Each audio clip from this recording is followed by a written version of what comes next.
Welcome back, Fantasy Kingdom, to the Fantasy Kings podcast. I am your host, Peez, joined with my co-host, Carlitos. Say what up. What's up, Peasy? How you doing, everybody? Doing great, man. Hey, today we're back on our bullshit talking about kings and jokers. This time we're going to be talking about the running back position. The running back, y'all. If you don't know, you better ask somebody and catch up on some Denzel Washington movies. But with that being said, we're doing running backs, kings, jokers. Collin, why don't you start us off today? Who do you have as your first, and what are they?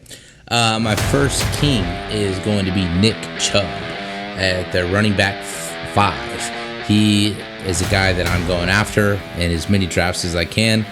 I think I brought this up in one of the first episodes that we started. I've just always admired the guy. I never get shares of him. Every time I watch him play, I have critical games, and he seems to be the running back that's just destroying me. So this year, I don't think their team is really. I think they're going to get better because they have Deshaun Watson, who as a king, in a previous episode.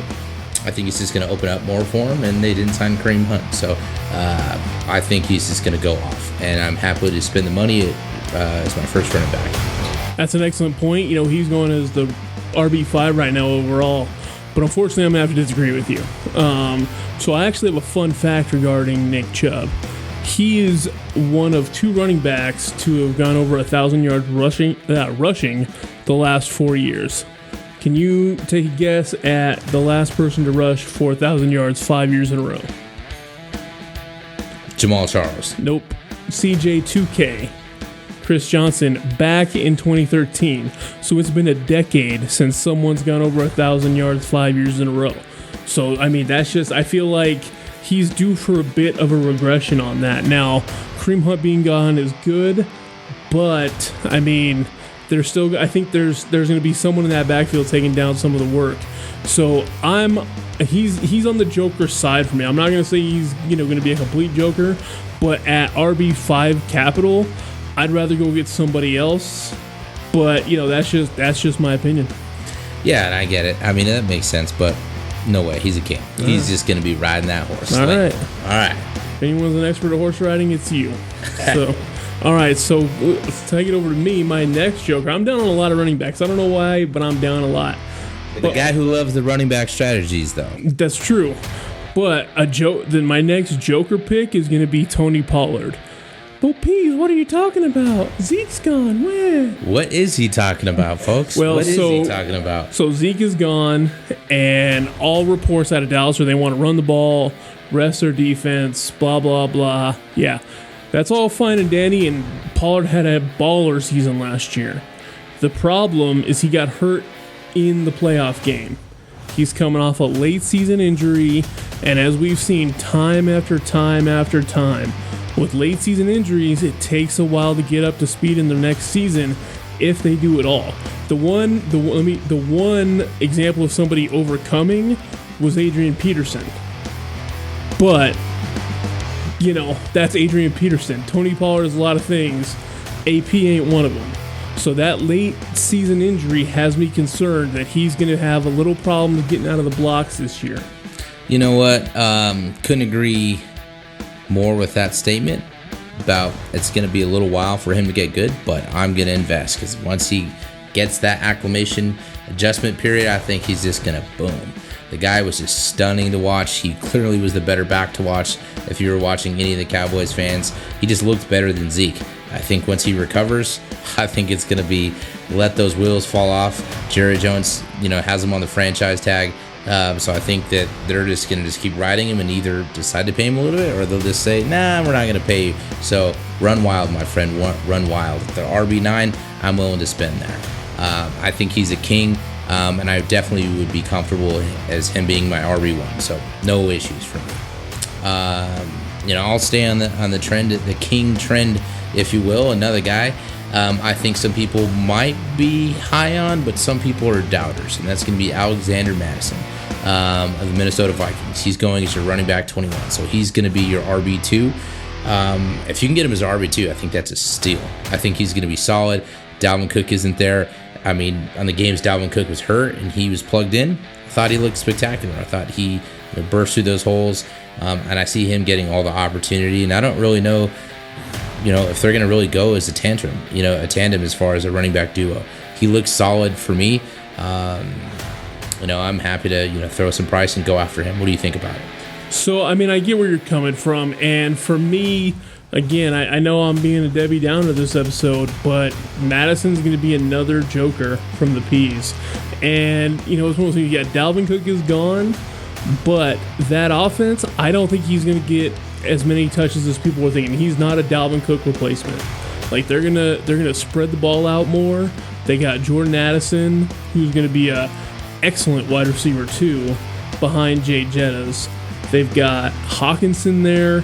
They're going to be passing the ball a lot. That's something that their offensive head coach, I should say, I almost said OC, but their head coach wants to do. He wants to spread it out, run sparingly. I don't think he's going to get as many touches as Cook got, and that's why he's a joker for me. And in his range, I'd rather go for somebody like Dameon Pierce or James Conner, because I do think those guys are going to get the workload, and they're being drafted similar to where he's going, around the same draft capital if you're going in an auction draft.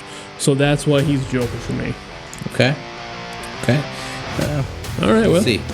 Fair enough. So the next guy on our list is going to be a king for me. I finally got a king. Trying to be the king, but the ace is back. But I think Jahmyr Gibbs is going to be a baller. He's going as RB17 right now. And I think that based off his draft capital and what the Lions are going to do, I see wide open spaces for Jahmyr Gibbs. I think they drafted him at 12 for a reason to use him. That is a lot of draft capital. So Jamal Williams is gone, so that's vacating a bunch of touchdowns. And I think with that offense, they got their OC back, one of the hottest OCs in the game. They've got Amon-Ra St. Brown, who's going to be, they can't put 8 in the box because they got to worry about him. So I see Gibbs having a really good breakout season. Honestly, he's a joker to me.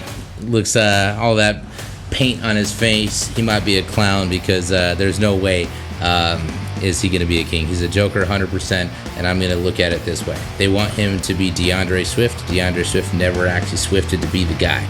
Jamal Williams, had a stud year, 19 touchdowns, took all of that. You know who I think that's going to be? David Montgomery, former Bear, stud. He can pass block, he can catch passes, and I think he's going to get the goal line work. So I'm definitely going to avoid Gibbs at all costs. I don't think he's worth it.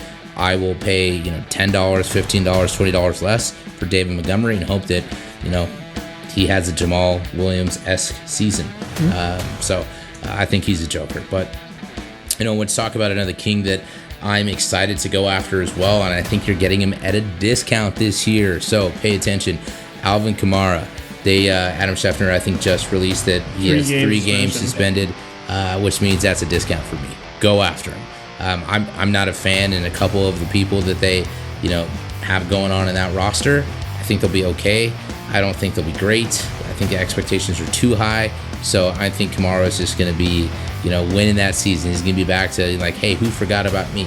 I'm still the king. I'm still rushing. I can still catch passes. I'm going to get all the work. And I think you're going to get him at a price. His average, draft position is running back 28. Yeah. So if you can get him late and have him be your 3rd running back on your team, man, you can plug that dude in when he's ready to go, and he could potentially be RB1 upside.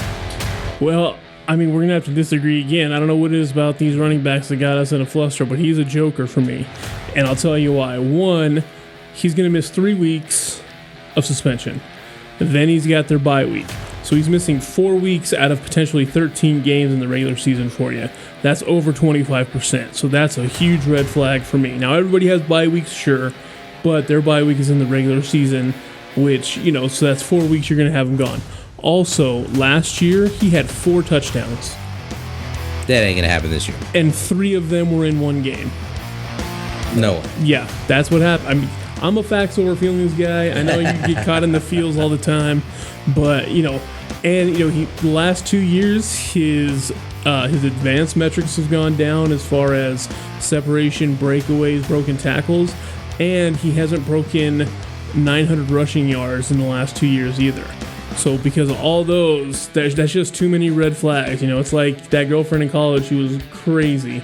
Just too many red flags. I do miss those red flags sometimes. I think some people know. Your wife watches this, so be careful. Okay. I got that one right, but I'll definitely invest in him. I think it's a discount. Again, I want him as my RB3, and maybe I can insert him up with my strategy. I like wide receiver heavy anyway, so if I can get him, I'm going to go after him. Excellent. All right, well, another good episode, Kingdom. Thanks for joining us. Colin, any last thoughts? Yeah, listen to me. This guy's got jokes, and he's usually on the wrong side of them. Except for these trophies. I don't know what to tell you. All right, thanks for joining us. And remember, when you play fantasy, you play for the crown. Catch you on the next episode.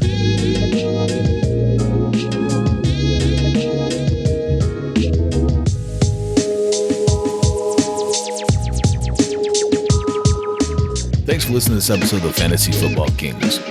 You can always reach out to us on Twitter at FFB_Kings or like and subscribe to our YouTube channel. We're available wherever you get podcasts, so don't forget to download, subscribe, review, and rate 5 stars.